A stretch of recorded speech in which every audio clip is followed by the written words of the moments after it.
Assalamualaikum warahmatullahi wabarakatuh. Alhamdulillah, selamat bergabung seluruh jamaah dari wilayah Sulawesi dan sekitarnya beserta jamaah lain yang baru bergabung yang tidak bisa saya sebutkan satu persatu. Alhamdulillah, kita berkumpul bersama para pejuang dan pecinta Al-Quran, dan mudah-mudahan Al-Quranlah kelak yang menjadi teman kita di yaumil akhir. Tahsin kali ini kita sudah sampai pada surah Al-Baqarah ayat 113. A'udzu billahi minasyaitonir rajim.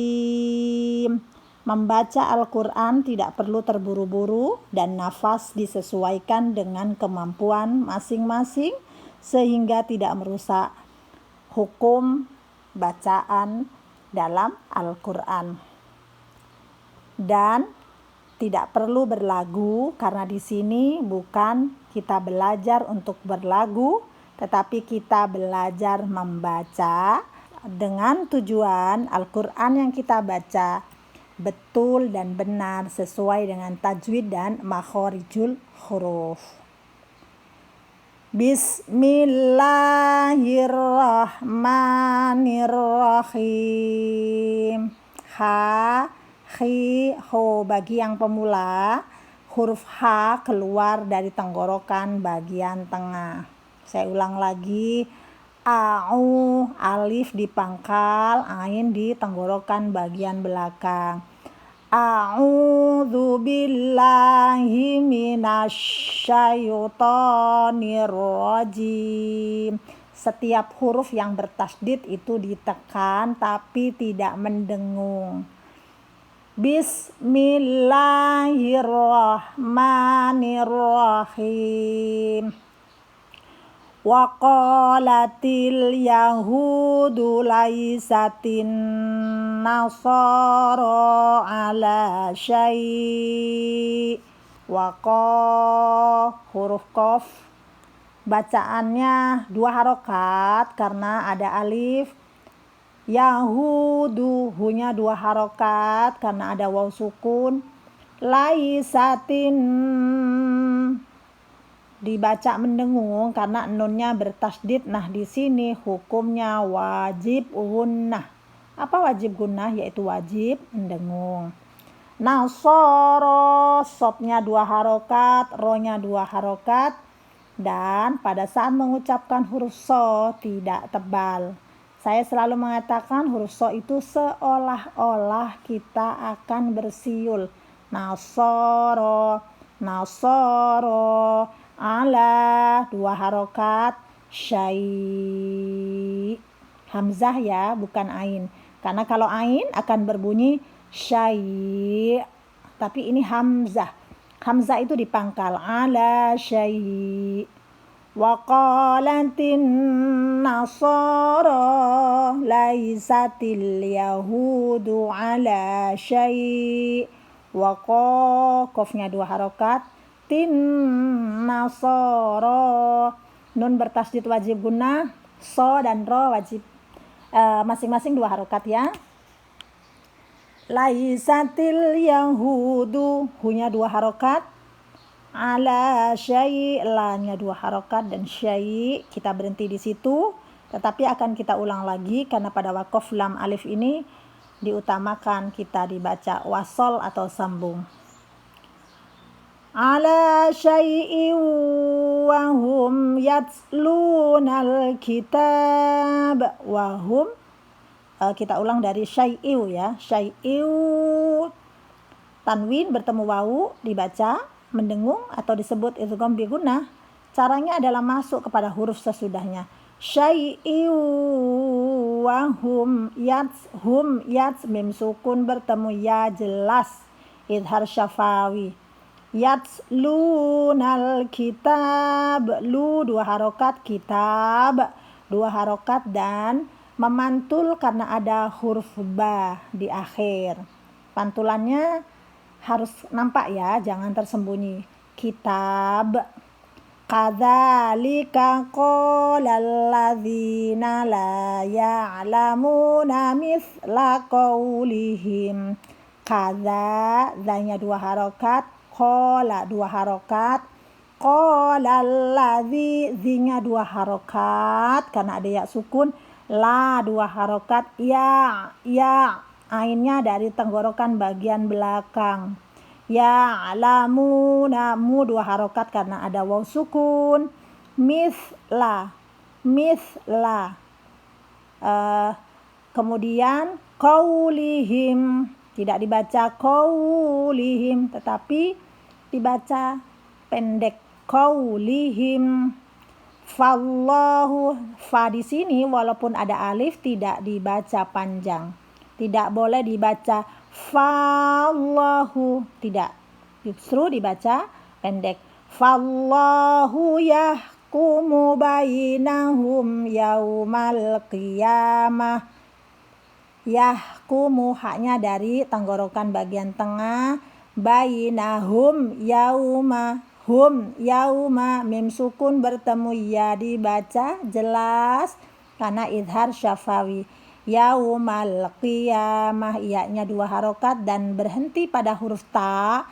Di situ disebut tak marbutoh. Tak yang bulat itu tak marbutoh, dan ketika diberhentikan atau diwakofkan dibaca berubah suaranya menjadi ha, qiyamah, bukan kiamat.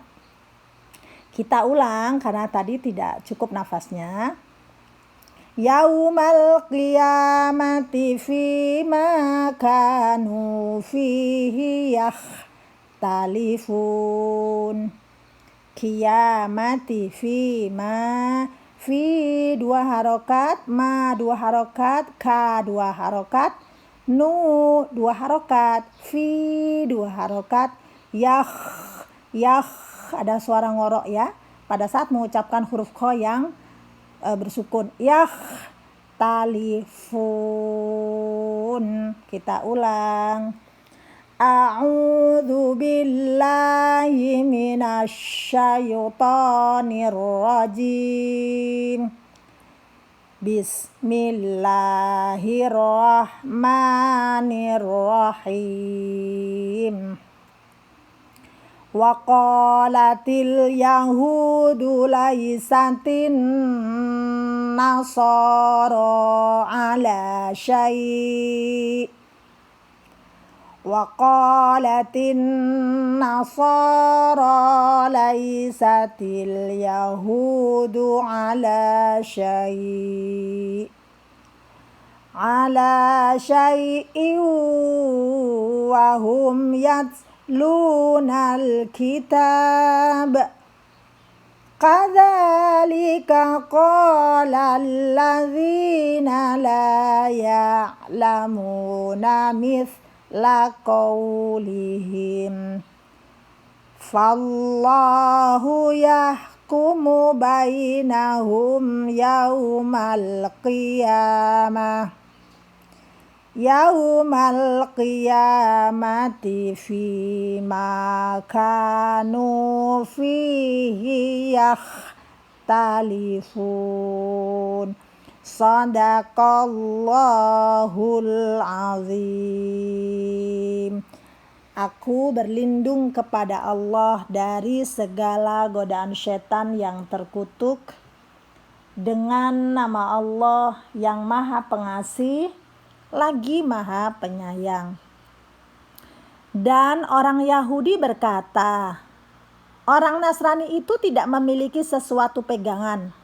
Dan orang Nasrani pun juga berkata, orang-orang Yahudi tidak memiliki sesuatu pegangan. Padahal mereka membaca kitab. Demikian pula orang-orang yang tidak berilmu berkata seperti ucapan mereka itu. Maka Allah akan mengadili mereka pada hari kiamat tentang apa yang mereka perselisihkan. Kandungan di dalam ayat tersebut adalah bahwa orang Yahudi itu beranggapan bahwa orang-orang Nasrani tidak mempunyai pegangan sedikit pun. Orang Yahudi mengingkari Al-Masih, padahal Mereka telah membaca kitab Taurat yang di dalamnya terdapat berita tentang kedatangan Nabi Isa alaihissalam. Orang Yahudi memberikan sebutan pada Al-Masih dengan sebutan yang tidak sepantasnya. Sedangkan orang Nasrani beranggapan pula bahwa orang Yahudi tidak mempunyai pegangan agama yang benar, karena orang Yahudi telah mengingkari kenabian Al-Masih yang bertindak sebagai penyempurna agama mereka. Padahal mereka telah membaca kitab yang semestinya kitab akan terjadi tuduh-menuduh. Kalau demikian, mereka mengatakan sesuatu yang tidak tercantum dalam kitab mereka. Karena Taurat memuat berita gembira tentang kedatangan Al-Masih yang menyempurnakan peraturan-peraturan agama yang dibawa oleh Nabi Musa alaihissalam, bukan untuk membatalkan. Tetapi mengapa sampai terjadi orang Nasrani membatalkan sama sekali agama orang Yahudi? Secara singkat dapat dikatakan bahwa agama mereka sebenarnya satu. Hanya saja karena ada bagian-bagian yang dibuang dari isi kitab itu, terjadilah tuduh-menuduh itu. Dengan demikian, kitab yang mereka baca itu menjadi bukti kedustaan mereka. Kata-kata yang mereka ucapkan bukankah persoalan baru? Kata-kata yang mereka ucapkan bukanlah persoalan baru. Bahkan bangsa sebelum mereka mengatakan sesuatu tanpa didasari bukti-bukti yang kuat. Seperti penganut wasaniyah, paganisme, penyembah berhala. Juga mengatakan pada agama lain bahwa agama yang dianut orang itu tidak mempunyai pegangan apa-apa. Kalau manusia dapat mengetahui yang sebenarnya, tentulah tidak akan terjadi pertentangan yang bersifat prinsip. Kemudian Allah memberikan penegasan bahwa Allah adalah yang maha mengetahui segala kebenaran dan kebatilan yang mereka perselisihkan. Allah pula yang membenarkan mana yang benar dan menempatkan orang-orang yang mencintai kebenaran itu dalam surga. Juga Allah yang membatalkan mana yang batil serta mengekalkan para pecinta dan pendukung kebatilan itu dalam neraka. Demikian penjelasan dari ayat 113 surah Al-Baqarah. Al-afu minkum. Assalamualaikum warahmatullahi wabarakatuh.